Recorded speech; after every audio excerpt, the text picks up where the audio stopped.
Brésil qui vend aux enchères une partie de ses infrastructures. Ça s'appelle l'Infra Week et ça commence aujourd'hui.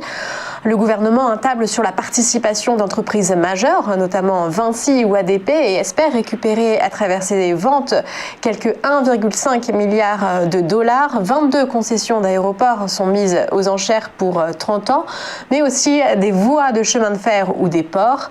Alors le président brésilien s'est personnellement investi dans cette vente, les plus grandes enchères d'aéroports de l'histoire selon lui. C'est une manière aussi d'attirer les investisseurs dans un pays très affecté par la crise.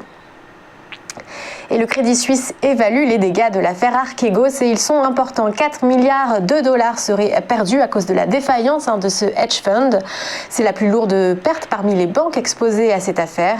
Crédit Suisse a par ailleurs annoncé réduire son dividende, suspendre son programme de rachat d'actions et supprimer les bonus de ses dirigeants. La banque suisse remanie aussi sa direction des risques. Pour certains analystes, ça n'est pas suffisant. Crédit Suisse devrait tout faire pour préserver son capital, à défaut au détriment de la croissance. Et enfin, Samsung qui prévoit une croissance record lors de son premier trimestre pour sa filiale Samsung Electronics.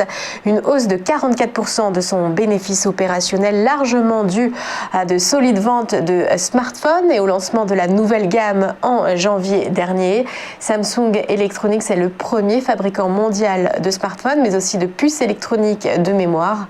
L'activité de l'entreprise pourrait particulièrement profiter de cette pénurie mondiale de puces électronique. Et du côté des marchés financiers, pour cette première journée de la semaine, le CAC 40 clôturé en hausse de plus 0,47%, mais surtout à un plus haut annuel, 6131. C'était même des niveaux jamais vus depuis 2007. Vous retrouvez tous ces chiffres sur notre page tvfmedia.fr.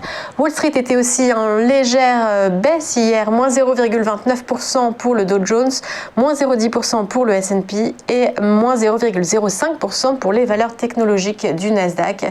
Et ce matin pourtant, le vert l'emporte au Japon, plus 0,12%.